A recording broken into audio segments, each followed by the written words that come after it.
Athenry is a town that is growing at a rapid rate. The town has been without a bus for a year, our trains are completely wedged, and you know, Minister, I welcome the investment in the Cant station in Galway, bringing it from a 2-platform to a 5-platform station. I welcome the investment in the passing loop at Oranmore to increase the frequencies. But I have to ask the question, is there any plan to double-track the line from Galway City to Athenry? Garmagoth. Minister. Thank you, and Deputy, thank you for the question, and I just want to confirm straight off that my department is working with the National Transport Authority and Éireann Road Éireann to progress a number of rail projects in Galway, including double-tracking the line between Athenry and Galway.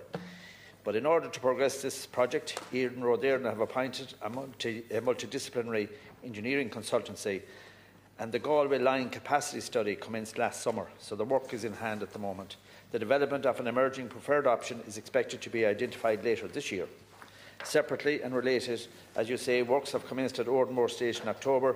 This project will provide an additional platform and a passing loop, increasing capacity on the Galway to Athenry line. This project is scheduled to be completed next year and will be of immediate benefit to the route. Work is also progressing on the Cant station, and these works, which are scheduled to be completed later this year, will increase the number of platforms from 2 to 5, which will support the growth of train service frequencies envisioned under the All-Ireland Strategic Rail Review. In order to start making the vision set out in the Rail Review reality, the NDP Sectorial Investment Plan for Transport, which my department published in November, provides funding to advance a number of early interventions by 2030, including new passing loops and platforms to boost rail connectivity and resilience.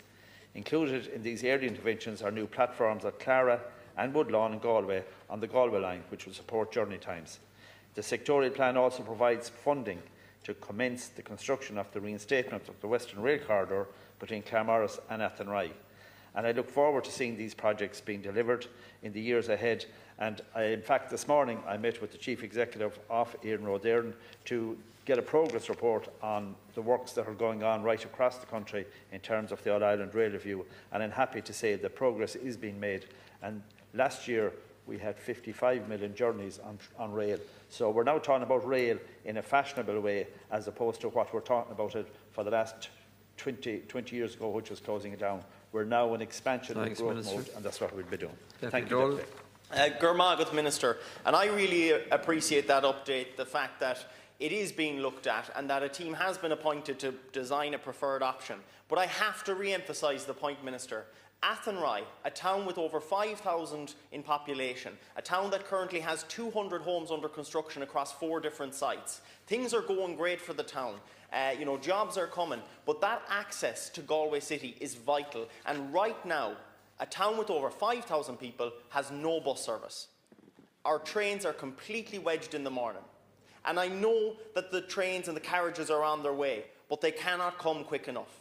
The people are crying out for them. They want to see this happen. And the double tracking is critical, because that would enable a direct commuter link for Athenry to Galway City. And I do think the passing loop at Woodlawn, as per the sectoral plan, is vital as well, because that will drastically reduce intercity times. All of this is progress, but you have to understand how serious it is right now in Athenry, with no bus service and with trains that are completely wedged, and no bus service for over a year. Thank you, Deputy.